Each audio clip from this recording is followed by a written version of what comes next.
دا راعنا د مراعات نوالی بعض علماء دا معنا کړی دا راعنا د مراعات نه نو دا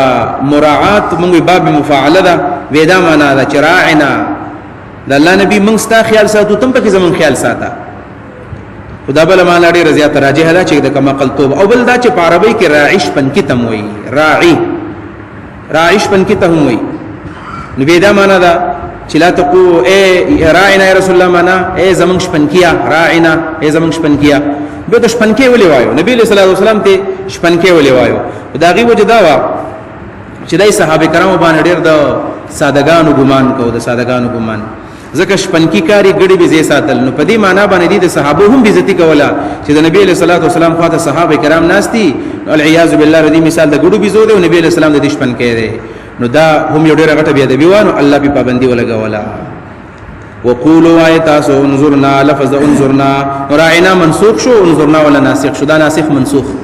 او دا د ورستو نسخ لپاره یو تمهید هم دی چې بیا د نسخ بحث روان دی وقولوا آیات انظرنا لفظ انظرنا واسمعوا دا خبر ورعو منی واسمعوا واوري دا حکم امنی چې راعنا بن کئ وللکافرین الکفار لپاره عذاب عذاب الیم درناک ما يود الذين كفروا نغواري هغه کسان چې کافران دي من اهل الكتاب دا وسراعنا لفظ د لپاره وجه بیانې چې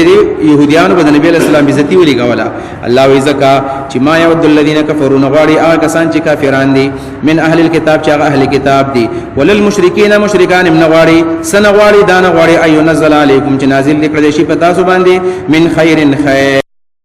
نازل شي د خیر نو مراد ولته وحیدا چې وحید نازل شي چې پتا سو کې یو کس پیغمبر وي او نور خیر خپل عام معنا بنوالی هر قسم خیر ته مراد دی بیا من ربکم استاس رب طرفنا والله الله تعالی یختص خاص کی برحمتی بخبل رحمت باندې رحمت مراد نبوت دی من هغه سو یشاء چې الله غاری والله الله تعالی ذو الفضل العظیم خوند لوی مهربانای دی ما ننسخ من آية أو ننسها نأتي بخير منها أو مثلها ألم تعلم أن الله على كل شيء قدير فدیزه کې د نسخ بحث د نسخه ربط واورا ربط دار چې مخ کې راعنا لفظ منسوخ شو او نظرنا داغه ناسخ راغی نو سوال راغی چې دا خدای الله رد بدل راغی چې الله اول دراعنا اجازه ورکړی دا او بیا داغي ممانعت راولېګو وسوي چې دا مو وای انظرنا وای نو الله وای ما ننسخ من آیه او ننسها ناتي بخير منها کله چې موږ نسخ په قران کې وکړو دا غینا خیر موږ نور راوړو دا غینا غوړه کلمات راوړو لہذا په قران کې نسخه او په قران کې منسوخ آیتونه دا د قران مجید حسن دی او دا د الله څخه کمزوري نه ده چې الله تعالی اول یو خبره کړې دا به بل وکړه بلکې په دې کې ډېر حکم او حکمتونه دي او دا غي حکمتونو ذکر به وسوش نسخه ستوي نو د نسخي یو خو لغوي معنا ده چې قران کې باقاعده په هغه معنی باندې استعمال شوی ده او یو شرعي معنا ده نو نسخه په لغت کې په مختلف معنی باندې راځي النسخ المحو الازاله محو وازاله یو شی ورانول یو شی رانول لیکل دی وکړو بیا دی وران کړل دي تم ویل کېږي نسخه دا محو شو دا د ازاله وشوله سورته حج آیت نمبر 52 کې به ان شاء الله دا راشي د محو په معنا باندې استعمال لا دویم نمبر نسخ په معنا د نقل باندې كنا نستنسخ د یو نه یو نقل کول بل بلتا یو نه خبر بل واغستو بل بل واغستو دې ته نقل وې دې تم نسخ وې سورۃ جاسیہ آیت نمبر 29 کې به ان شاء الله دا راځي 25 واسی پارا کې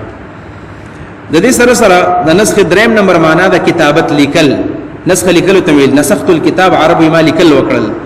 دا ان شاء الله سورۃ الاعراف آیت نمبر 154 کې راځي چې نسخه په لغت کې کتابت او لیکل ته هم ویل کېږي دا خو لغوي معنی شولې په شریعت کې نسخه ستوي نو په شریعت کې د قران په اصطلاح کې نسخه ویل کېږي رفع حكم شرعي بدليل شرعي متراخ عنه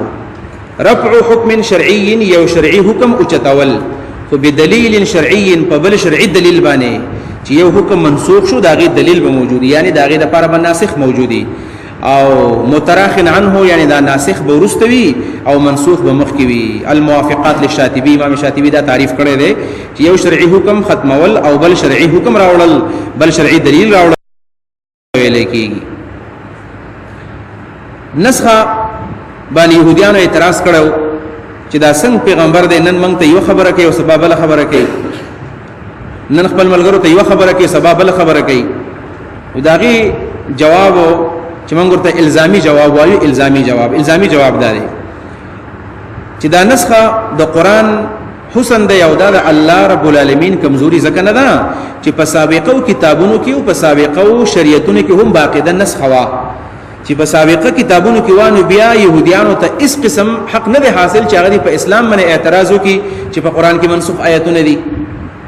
په سابقه دینونو کې کمی نسخه وي، لکه یو د آدم علی السلام نبوالو چې د آدم علیه السلام په زمانہ کې به د خور او د ورور نکاح کېدله، د خور او د ورور نکاح به کېدله ځکه هغه وخت نسل انساني داغي زیادت ته ضرورت دی، نو خور به د ورور سره واده کو او دا ورته الله تعالی ویلو. لیکن اوس د خور او ورور نکاح نه کېږي. حرمت علیکم امهاتکم وبناتکم واخواتکم وعماتکم، دا تفصیل له سورۃ النساء کې د خور سره نکاح ناجایز ده، کدا نسبی خور ده او کدا رضعی خور ده. وګوره دا حکم منسوخ شو. د دې سره نوح علیہ السلام شریعت لراشه. د نوح علیہ السلام په شریعت کې هر هغه شی چې هغه زنده سر دی او دا خړل بجای. علماء یو وجه ویلی وا چې کله طوفان نوح راغلی نو دا هر څه ختم شي، ولهذا نوح علیہ السلام ته الله اجازه کړې و چې زنده سر خړل جایز دي. لیکن اوس زمون په شریعتونو کې د موسی علیہ السلام شریعت کې د عیسی علیہ السلام شریعت کې زمون په شریعت کې بعض ځونه حرام دي، دا درندگان حرام دي، کدا په مرغو کې دي او کدا په حیواناتو کې دي. دا حکم منسوخ شو. د دې سره په بایبل کې دا خبره شته چې یو سړی دی لابن په نوم باندې لابن، دا غدلوریانی دی، یو ته وی لیا بل ته وی راهیل، لیا او راهیل دا دوه خويندې و د یعقوب علی السلام په نکاح کې وي، یعنی جمع بین الاختین. دوه خويندې د حضرت یعقوب علی السلام په نکاح کې به یک وخت وي، او زمون په دین کې اوس حرام دي ان تجمعوا بین الاختین. دا حکم منسوخ شو. د یعقوب علی السلام په دین کې دوه خويندې په نکاح کې راوستل جایز، زمون په دین کې ناجایز دي. دا بل حکم شو. د دې سره د حضرت موسی علیہ السلام په زمانه کې طلاق بالکل جایز وو. خدا موسی علیہ السلام نمخ کې د حضرت عیسی علیہ السلام زمانه تیر شوې ده. دا انجیل متی چې کوم د اناجیل اربعه کې کوم انجیل له پاغه کې دا خبر لیکلې ده چې د کې دا خبره وا چې د خزي د جرم نه بغیر به خاون خزړو طلاق ولې نشوا، که خاون به خزي ته چې ته طلاق دا بنو طلاق ځکه جرم نه دی کړی. خو بیا چې د عیسی علیہ السلام شریعت کله منسوخ شو، د موسی علیہ السلام دین کله راغی، نو که خزا ګناګار ده کو جی د موسی علیہ السلام په شریعت کې باقاعده دا جایز و. د عیسی علیہ السلام شریعت چې کله راغی نو په دې باندې بیا پابندي ولګیدل چې بغیر د جرم نه خزانه شي طلاق ولې نه. ګوره بیا چې د عیسی علیہ السلام نو رسول نبی علیہ السلام شریعت کله راغی، اوس که خزا مجرمه ده او غیر مجرمه ده، او چې خاون خزي ته طلاق ورکړل نو دا طلاق کیږي. حتی چې نبی علیہ السلام فرمایي چې ثلاث جدهن جد وعزلهن جد. درې سيزونه داسې دي رښتیا دي او دروغ هم رښتیا دي. یو دی الطلاق، یو دی العتاق، یو دی الیمین. طلاق کې دروغ رښتیا نشته چې چا خزي ته وي چې طلاق یې کړي او ته په غب شپ کې ویل دا طلاق ده،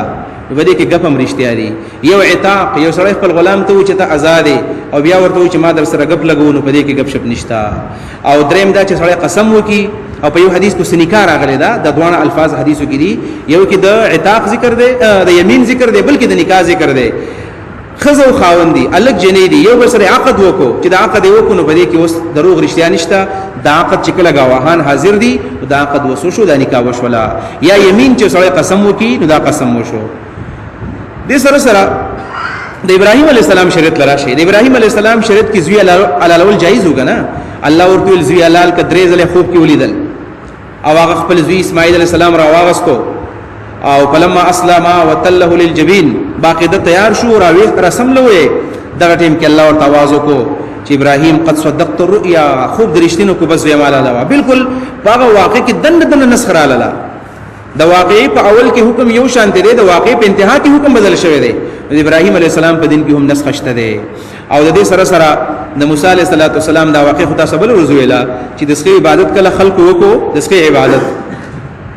نو الله ورته ویل او یا کسان چې بوتل ول تاسو براولګي او چا چې عبادت نه کړي براولي او چا چې عبادت کړي دی هغه وهي نو دا غي توبه د قتل وا او چې کله یو څو کسان ته مړ شو نو موسی عليه السلام دعا وکړه الله ډېر خلک مړ شو ثم عفونا عنكم من بعد ذلك بیا ما فی وش ولا نو ډېر خلک هغه دی هغه ګناونه کړی دي عبادت کړی دی خو بیا الله معاف کړل نو معلومه دا شو چې زمون په دین باندې کسوګه اعتراض کوي يهود کوي یا عیسایان کوي چې په دې قران کې نسخه ده نو نسخه په پخوانو شریعتونو کې هم شته دې ته موږ الزامي جواب وایو الزامي جواب دې ته و چې خپل مقابل سره صرف چپکي صرف چپکول مقصودی اسقاط الخصم ورته موږ وایو اسقاط الخصم مقابل چپکي اوس راځو تحقیقي جواب لا تحقیقي جواب دا دی چې نسخه په قران کې شته او دا باقاعده د ضرورت ده څنګه ضرورت ده ضرورت دا دی چې الله حکیم دی او د حکیم هر کار د حکمت نه خالی نه فعل الحکیم لا يخلو عن الحکمه د حکیم کارونه د حکمت نه ډکی بل دا چې دا الله ته پته وا الله د کتاب را لګل دی په درش کاله کې نازل کړی دی په دې درش کاله کې چې الله کتاب را لګونو دا الله ته پته وا چې په دې کې به اول د دې انسانانو د مزاج سره یو شان حکم مناسبي بیا به د دې د مزاج سره بل یو حکم مناسبي لہذا اول یو حکم را لګل دی دا غنه بعد هغه بدل شوی دی بل حکم راغلی دی بیا بل راغلی دی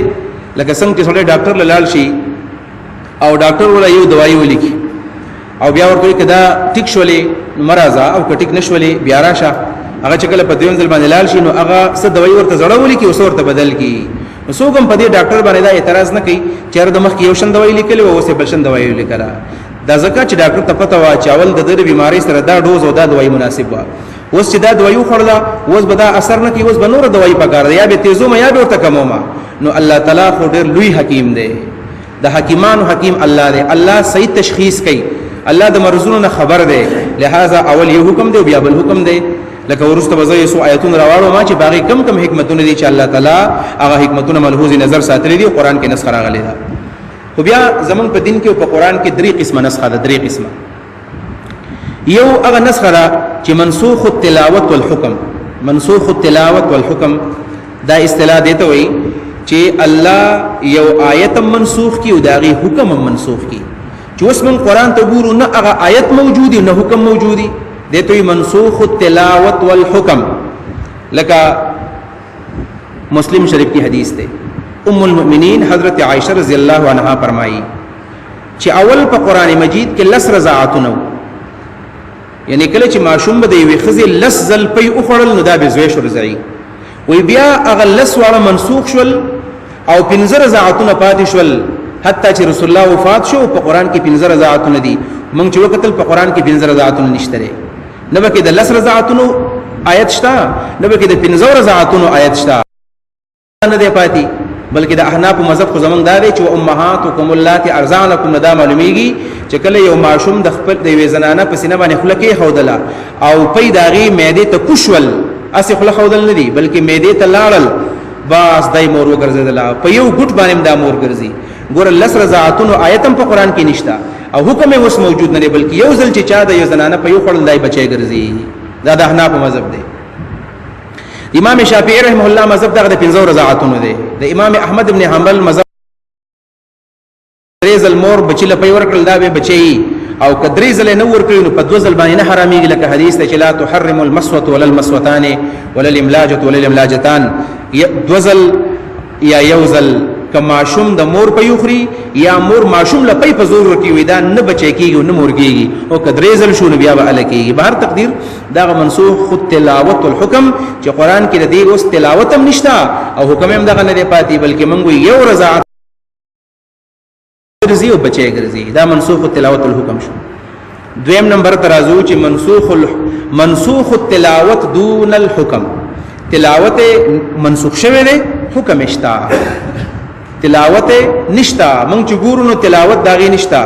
خو حکم داغي موجود دی حکم داغي موجود دی منسوخ التلاوت دون الحکم لکه کله چې قسم سره وکي قسم او د قسم د بار کفاره الله دا ذکر کړی دی چې بدري روزي نسی صيام ثلاثه ايام یا بلسو غریبان الله روټي ورکي یا بلسو غریبان الله کپڑے اخلي او یا غلام آزادي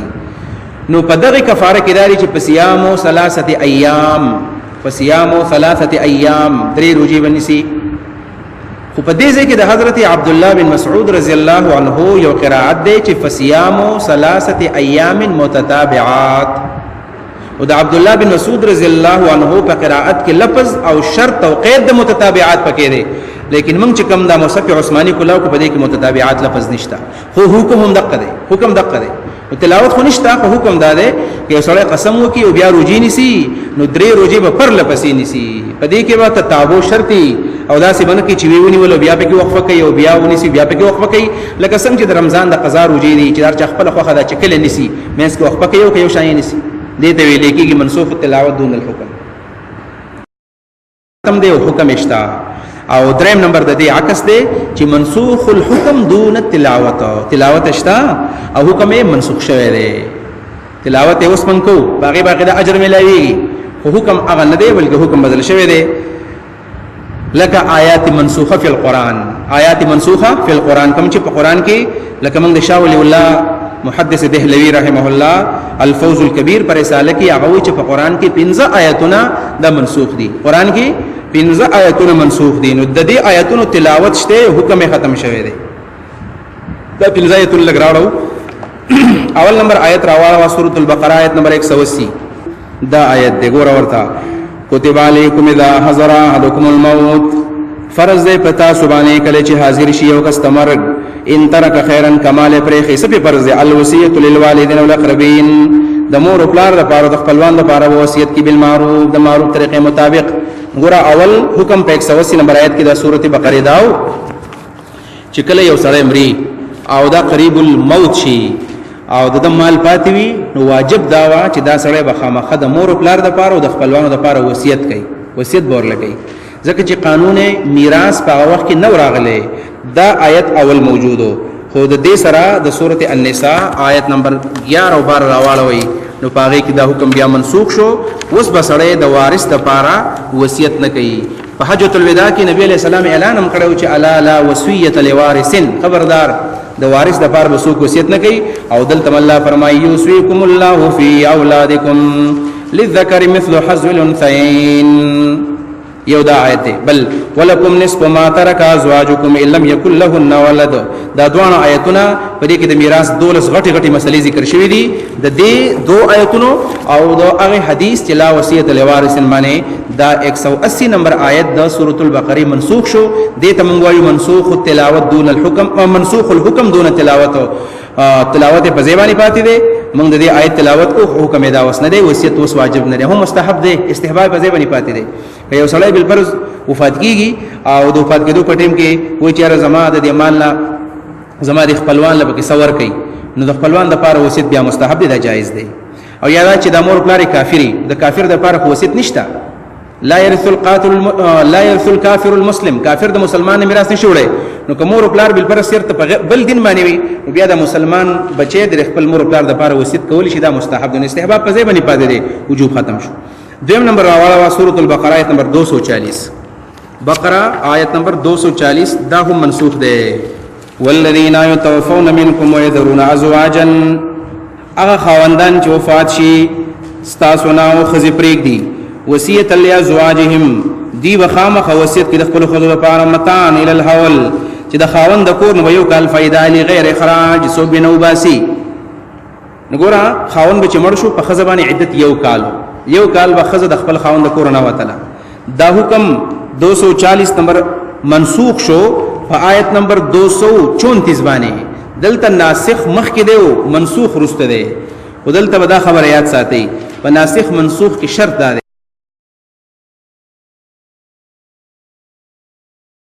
چې د قرآن په ترتیب کې تقدیم تاخير راغلی وي، نو په ترتیب د نزول کې دا 240 نمبر آیت مخ کې دی او دا 234 پسې ورسته دی، او د مصحف قرآنی په ترتیب کې نبی علیہ السلام بیا له لګولې دی، رسول الله په حکمت باندې خبرو او صحابه ته ویل داسې ولګوي. دلته الله فرمایي والذین یتوفون منکم ويذرون ازواجا، خواندان چې وفات شي تاسو نه، ويذرون ازواجا خزي پرېږ دي، يتربصن بانفسهن 4 اشهر و10،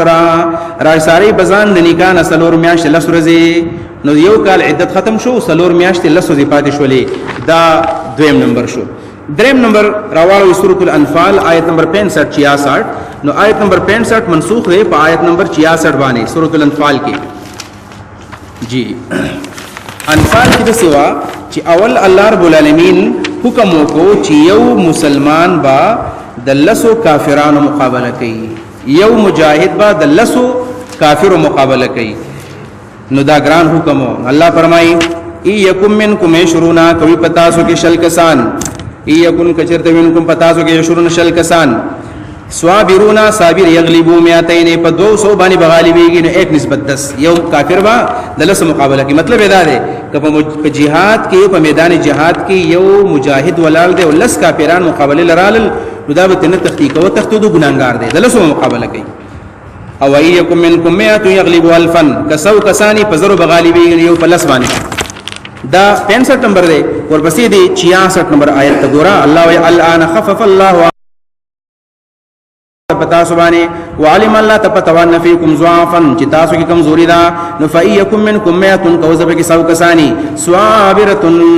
داسل کسان صابر وي یغلبوا 200 په 200 غالبيږي. نو 100 په 200 غالبيږي. وس 1 نسبت 10 ختم شو 1 نسبت 2 یو کافر یو مسلمان به د 2 کافرونو نه تختی هو کدري شو بیا ورته اجازه وي چې دوی بیا به نه تختی. نو دا 65 نمبر په 66 باندې منسوخ شو. د دې سره سره سورۃ مجادله راوړوي 12 او 13 نمبر آیتو سورۃ المجادله 28 واسی پارا چې په هغه کې د صدقې یو حکم الله کړو چې کله یو منسوخ د نبی علیہ الصلوۃ والسلام سره جرګه کوي وجدا منافقانو نبی علیہ السلام تنګو بیزه وته پوښتنه کوي الله ول سوق چې جرګه کوي یاد ساتي اول به صدقه وکي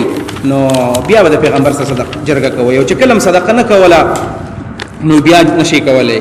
خو بیا الله تعالی واپس دغه حکم منسوخ کو. یو قول مطابق لس ورځې بعد د حکم منسوخ شوی دی او د یو روایت مطابق سار حکم راغلی ما خام منسوخ شوی دی. هغه دا دی یا ایها الذین آمنو مسلمانانو اذا ناجیتم الرسول چې پیغمبر سره جرګه کوي فقدموا بین یدی نجواکم صدقه. دا آیت منسوخ شو په لاندې بل آیت باندې اشفقتم ان تقدموا بین یدی نجواکم صدقات. ایریږي تاسو چې تاسو مخکې کې د خپل جرګونو صدقې د خپل بچو د لوګي نه یریږي. نو فإذ لم تفعلوا کذا کارم نه کړي وتاب الله علیکم الله د باندې سنتیا را واستلا دغه منسوخ شو. لا فاقیموا الصلاة واتوا الزکات واسمن زودس کوي دغه حکم منسوخ شو. دا سلور شو. د دې سره سره په دې ناسخ آیاتونو کې چې کوم آیاتونه منسوخ شوي دي یو پکې د سورته مزمل آیت ده. سورته مزمل چې اول حکم داو چې نبی علیہ الصلوۃ والسلام ته الله ویل چې ته ټول شپه ودرېږي ټول شپه ود الله عبادت کې یا ایها المزمل قم الليل الا قليلا نصفه او انقص منه الا قليلا. دغه راوړو تاسو سورته مزمل 29 سپاره کې ده یا ایها المزمل قم الليل الا قليلا پاسګه ټول شپه مگر نیم نو نصفه نیم پاسګه من قسمنه قليل ستي کم کا. ګور نبی علیہ السلام باندې ټول شپه ودرېدلو. دا حکم ګرانو دا حکم چې ګرانو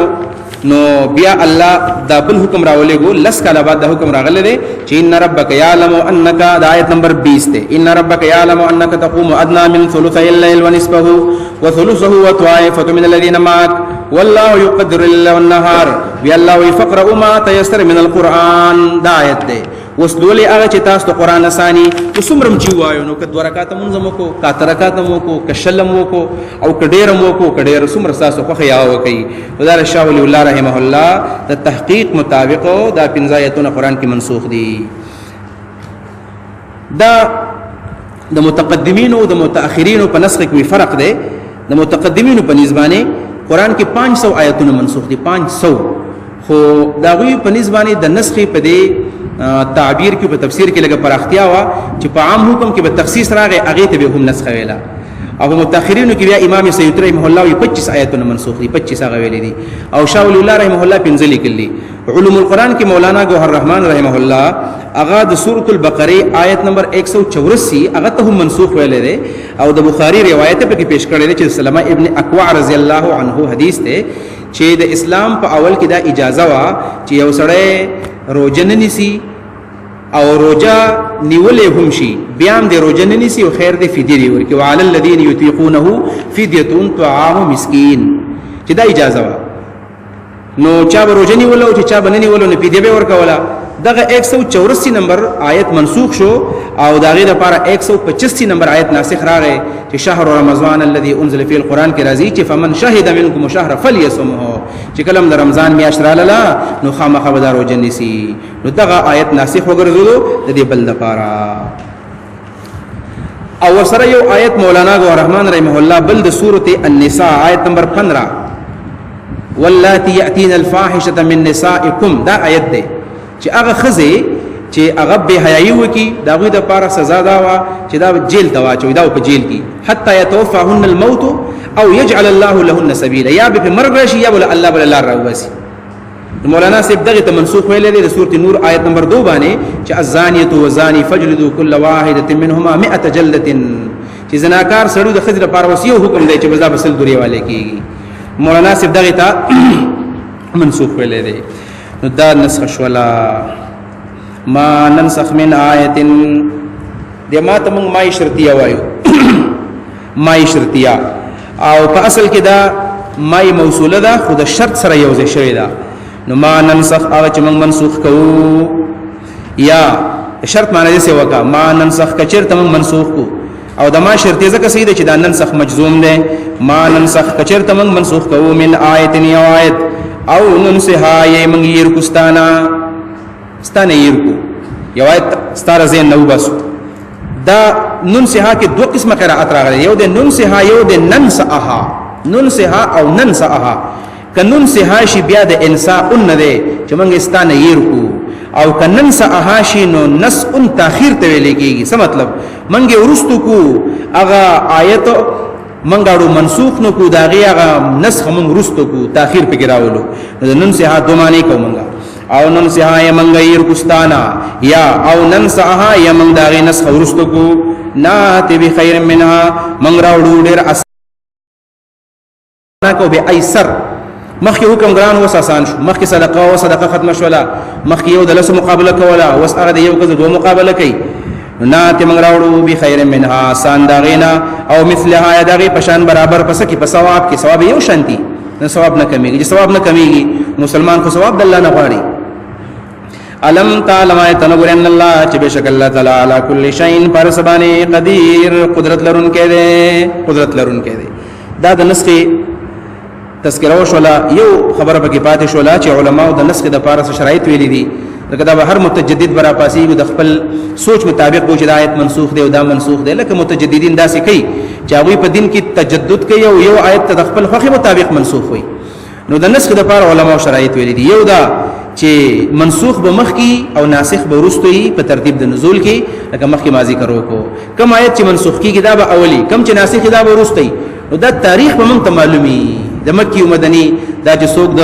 قران د سورتونو سره آشنای هغه بیا پدې کې رسوخ ملاو شي پته ورته لګي یو دا دویم نمبر دا چې د نسخ ثبوت با د رسول الله نشوي صریح حدیث به موجودي پدې کې چې دا آیت منسوخ دی او دا ولا ناسخ دی یعنی دا اجتهادي مسله نه ده چې مجتهد به اجتهاد وکي او چې دا آیت منسوخ شوی دی نه دا به نسخ واړي ثبوت به واړي د نبی علیہ الصلوۃ والسلام نه او دا حدیث به هم صحیح حدیثي ضعیف حدیث باندې بنکیږي دا نسخه حتی چې زمونږ د علماء احناف مسلک لاره چې په حدیث باندې د قران نسخ نه کیږي په خبر واحد باندې د قران نسخ نه کیږي ځکه چې قران قطعی دی او خبر واحد ځون نه دی نشي کېدی په دوه شرط شو دریم شرط دا دی چې دا به نسخ په عام خبرونو کې نه بلکې دا په امر نه کی امر نه ا دې تعلق به د اوامر او د نواهی سره عام اخبار بنوي بل یعنی دا به حکم شرعي وي ځکه خو د نسخ من تعریف کړل رفع حکم شرعي دا به حکمي او یو بل شرط پکې دا مزیدار چې دا نسخ د پیغمبر خدا په ژوند کې معلوم شوی دا به رسول الله په ژوند کې رسول الله ژوند کې صحابه ته منسوخ وایو